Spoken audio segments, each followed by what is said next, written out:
Salut tout le monde, bienvenue sur la chaîne. Je sais, j'ai le même maillot que sur d'autres vidéos. C'est simplement que j'en tourne plusieurs la même journée. Rassurez-vous, je ne suis pas un crasseux. Donc, on se retrouve aujourd'hui pour parler des plus grosses rivalités. Je vais parler du football français. Et on verra bien si plus tard je serai sur les autres championnats. Mais priorité au championnat français. Le premier derby, je dirais qu'il concerne le Paris FC et le Red Star. Donc, ce sont deux clubs qui jouent dans le même championnat, donc au moment où je fais la vidéo, ils sont tous les deux en Ligue 2, où je crois qu'il y en a un des deux qui est redescendu. Donc pourquoi je n'ai pas mis le PSG face au PFC ou face au Red Star? Tout simplement parce que pour comparer et pour qu'il y ait une rivalité entre les deux clubs, il faut qu'ils s'affrontent régulièrement. Là, c'est jamais le cas, je n'ai pas le souvenir d'avoir vu un match du PSG contre une autre équipe parisienne. Donc Paris FC Red Star, première rivalité. Le second, c'est le derby entre l'AC Ajaccio et Bastia. Donc là, le derby corse, des matchs toujours, on le sait, assez tendus entre les représentants de la Corse du Nord et ceux de la Corse du Sud. Donc on va dire les deux capitales de la région. Forcément pas mal de rivalités, pas mal de tensions. Et c'est toujours des matchs assez tendus, même si là, Bastia a été rétrogradé très très loin. Et je pense qu'on ne va pas avoir de derby avant très longtemps. Le troisième derby oppose du coup, à mon sens, le LOSC au RC Lens. Donc là, c'est une rivalité assez historique. Ça s'explique parce que les deux villes sont les deux villes principales de la région. Il y a aussi Valenciennes, mais bon, je pense pas que Valenciennes soit trop impliquée dans ces histoires-là. Donc ça s'explique du coup par leur histoire, parce que Lens est vue comme une ville un peu plus ouvrière, un peu plus campagnarde que Lille, parce que Lille, c'est quand même une grosse ville qui fait partie de cette grosse mégalopole entre Londres, Bruxelles, Paris, etc. Donc c'est vraiment au milieu, c'est une ville assez grosse, tandis que Lens est un peu plus petite. Donc cette rivalité historique et cette rivalité du coup économique s'est transportée dans le monde du football. Et bien que le RC Lens soit descendu, je peux vous assurer que quand ils remonteront, si Lille descend un jour, eh bien la rivalité repartira de plus belle et on aura toujours des très très beaux derbys. Le quatrième, je dirais que c'est le FC Metz contre l'AS Nancy-Lorraine. Donc les deux clubs de la région Lorraine, ce qui fait partie maintenant du Grand Est. Donc c'est du coup les deux meilleurs clubs de la région. Qui dit meilleur club dans une même région dit forcément rivalité. Et du coup vous avez d'un côté la ville de Nancy qui est contre la ville de Metz. Et ça fait partie de ces rivalités pas trop méchantes, mais quand même assez importantes en France. Cinquième, je mettrai le Stade Rennais contre le FC Nantes. Donc là, c'est un derby breton. Pourquoi breton? Eh bien, tout simplement parce que Rennes est la capitale de la Bretagne et que Nantes a été la capitale historique pendant des années de la Bretagne. Et du coup, bien que Nantes maintenant ne fasse plus partie de la région Bretagne, il y a toujours ce sentiment d'appartenance à la région.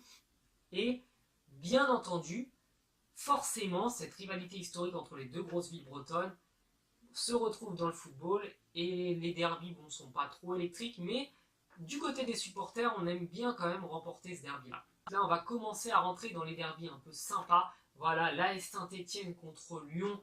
Donc là, un petit peu comme Lens face à Lille, c'est une rivalité qui ne date pas d'hier. On se rappelle d'une banderole très insultante de la part des Lyonnais envers les Stéphanois. Donc Lyon, la ville où a été inventé le cinéma. Saint-Etienne, une ville ouvrière assez pauvre, du moins dans son histoire. Donc la grosse ville qui prend de haut la plus petite ville, forcément il y a des tensions. En plus, la Saint-Etienne a été un des meilleurs clubs français d'histoire, l'Olympique Lyonnais également. Donc on a toujours des grosses tensions, des grosses animosités. Là par contre sur le terrain c'est assez bouillant, et dans les tribunes on sait à chaque fois que c'est des matchs à risque. Donc tout naturellement je parle de cette rivalité dans la vidéo. Ensuite, on va continuer avec l'OGC Nice contre Monaco. Donc là, c'est un derby lié à base de grosses thunes, c'est-à-dire que lorsque vous êtes dans le stade avec Monaco contre Nice, eh bien c'est assez marrant parce que c'est les seules fois dans le monde du football où les mecs qui jouent sont moins payés que les mecs qui regardent le match, parce que c'est deux villes de gros riches. Monaco peut-être même encore plus que Nice, mais c'est deux villes de riches, deux villes de bons vieux bien millionnaires. Donc forcément, voilà une petit derby, pas trop méchant, mais une petite rivalité qui existe quand même. On repart avec Lyon, avec l'Olympico, donc contre l'Olympique de Marseille. Là, c'est une rivalité qui est liée uniquement au niveau du sport, c'est une rivalité sportive, c'est pas que les deux villes ne s'entendent pas ou que les supporters ne s'entendent pas, c'est simplement qu'on a deux très gros clubs, deux des meilleurs clubs de l'histoire de France, Donc forcément sur le terrain, ça a envie de montrer qu'on est meilleur. Et on a toujours de très très beaux matchs, notamment ce 5 partout entre Marseille et Lyon. Et pour conclure, du coup, voilà, le PSG-OM, là, c'est celui que vous attendiez. Donc là, cette rivalité, je l'avais déjà expliqué en vidéo, hein, j'essaierai de vous la remettre du coup dans la description. Je vous avais expliqué le pourquoi du comment, j'avais fait une vidéo de 4 minutes dessus. Donc, je vous invite à aller la voir. Là, c'est une rivalité qui a été créée dans les années 90 par Canal+, qui voulait relancer le championnat de France, hein, après la rivalité entre Marseille et Bordeaux. C'est normal qu'ils voulaient mettre une nouvelle rivalité pour vendre, hein, clairement c'était uniquement pour vendre. Donc là, cette rivalité, elle existe toujours, mais sur le terrain, elle se sent pas trop parce que, à mon sens, pour qu'il y ait une véritable rivalité, il faut aussi que le niveau soit équivalent. Là, on a une équipe très forte qui fait partie du top 8 européen, et en face, on a une équipe qui est bonne en France, mais qui voilà, fait une finale de Coupe d'Europe dernièrement, mais c'est pas quand même, c'est pas une équipe de fou. Donc ça fait à peu près 7 ans que l'OM n'a pas battu le PSG, donc la rivalité a quand même vachement baissé, mais elle a atteint son paroxysme dans les années 90 où là c'était la guerre.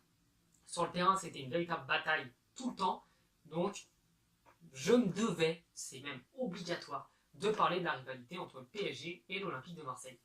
Bon voilà, la vidéo, j'espère qu'elle vous aura plu. J'espère ne pas avoir été trop long aussi parce que c'est le sentiment que j'ai avant de faire le montage, que j'ai été long à parler de chaque match. Donc j'espère que ça vous a plu, n'hésitez pas à vous abonner. Et je vous dis à la prochaine, probablement hein, sur le football. Et j'essaierai peut-être de faire des vidéos sur les rivalités dans les autres championnats. Je vous dis à la prochaine, ciao!